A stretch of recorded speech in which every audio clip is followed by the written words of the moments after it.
Hey guys, আসসালামু আলাইকুম। Italy থেকে Sheikh Nila and welcome to another new blog. কি অবস্থা সবার? আশা করছি সবাই খুব ভালো আছেন। আল্লাহর রহমতে আমি অনেক ভালো আছি।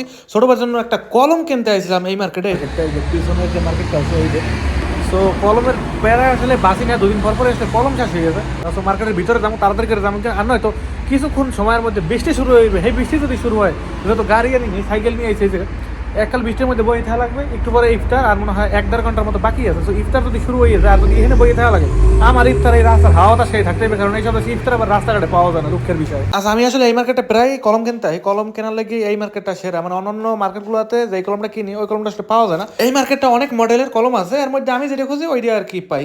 এই জায়গা হয়েছে এই কলমগুলো, এই কলমগুলো কয়েকদিন পর পর নেই। আর ভিতরে যে কালি থাকে, কালিটা সব বাইরে না। আমি জানি না যে আসলে কি লিখে পুরো কালিটা বাইরে না, অল্প একটু বাইরে, মাঝে মাঝে এককাল ব্লক হয়ে যায়। ব্লক হয়ে গেলে এরপর আর বাইরে দিতেছে না, এরপর আবার নতুন করে আনা লাগে। যেমন এখন একটা কলম নিয়ে যদি 8 থেকে 10 দিন ব্যবহার করতে পারবে, দেখা যায় যে কয়েকবার করে লেয়ার পর এরপর আর কালি বাইরে না, ভিতরে খালি ব্লক হয়ে থাকে। শীতের চোটে ভিতরে হুক হয়ে গেছে কালিগুলো।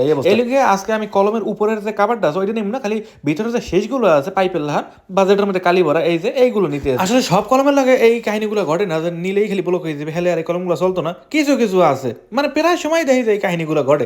এই লিগে আসলে এই আর 3টে পাইপ লয়ে লইছি এককালে, একটা শেষ হলে আর একটা দিতে, আরেকটা শেষ হলে আরেকটা। জানি না যে এটার মধ্যে সবকটা ভালো না খারাপ। এর 3টে পাইপের দাম নিছে 3 ইউরো 90 সেন্ট বা 4 ইউরোর কাছাকাছি। বাংলাদেশ টাকা হইতে গেলে 700 থেকে 800 টাকা দাম আসতে পারে। এই 3টে কলমের দাম একালে হাসতাই কম যায়। আসলে ইউরোপের দেশে হওয়ার পর কত জিনিস জীবনে দেখলাম আর কত জিনিস যে জীবনে দেখমু, 2-3টে কলমের দাম এত টাকা খরচ করা লাগে। কলমও না, কলমের ভিতরে পাইপের লাহার হইয়া যায়, এর মধ্যে থাকে কালি, হেই কেনা লাগে এত টাকা দিয়ে। কি আর করার আছে? যাই হোক দর্শক, এইসব দেশে আইলে এরমই অবস্থা। মানে প্রত্যেকটা জিনিস কিনতে গেলে কইতে গেলে শরীরের পশম দেয় খারাই গেছে।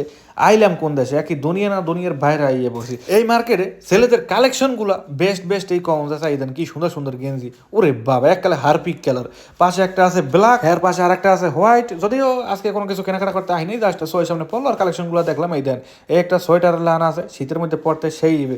আসলে এইসব দেশে 12 মাসে আসলে শীতের পোশাক গুলো পাওয়া যায়। আসলে 12 মাস না, 2-3 মাস আবার পাওয়া যায় না। জুন জুলাই আগস্ট সেপ্টেম্বর এই মাসগুলোতে কম পাওয়া যায় এই শীতের পোশাকগুলো।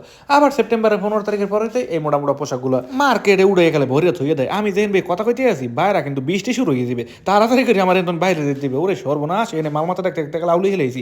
এই যে দর্শক, এই একটা জিনিস কেনার লেগে কত রকমের কাহিনী, কাউন্টার দিয়ে টাকা দাও, হ্যাঁ আবার ওই রসিদ দেবে, রিসিট দেবে, কত কিছু দেবে। এরপরে আহ মানে টাকা পয়সা অনুযায়ী দিতে মনে হয় কয়েক মিনিট আমার সময় লেগে যায়। তো দর্শক, আমরা সামনের দিকে যাই গিয়ে কিছুক্ষণের মধ্যে আসলে বৃষ্টি শুরু হয়ে যাবে।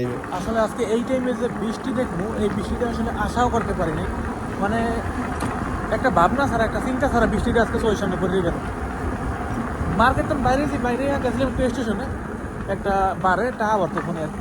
সো ওই মুহূর্তে বৃষ্টি শুরু হয়েছে, বৃষ্টিতে ভিজতে গেছি। আমি করে শীতের মধ্যে বৃষ্টিতে যদি ভিজি, শরীর ঠেয়া জানি শেষ হয়ে যায়, পুরো শরীর বরফ হয়ে গেছে। সো তাড়াতাড়ি করে এই মুহূর্তে বাসা দিতে হবে। সো আজকের মতো এই জায়গায় যাই, তাড়াতাড়ি করে সাইকেলটারে পার্কিং করে বা গাছের নিচে রাখে দৌড় মারিয়ে উপরে উঠতে যাবো। দেখা হবে পরবর্তী কোনো নতুন কোনো জায়গায়, নতুন কোনো স্থানে। পর্যন্ত ভালো থাকবেন, সুস্থ থাকবেন, নিজের খেয়াল রাখবেন। বাই বাই সবাইকে।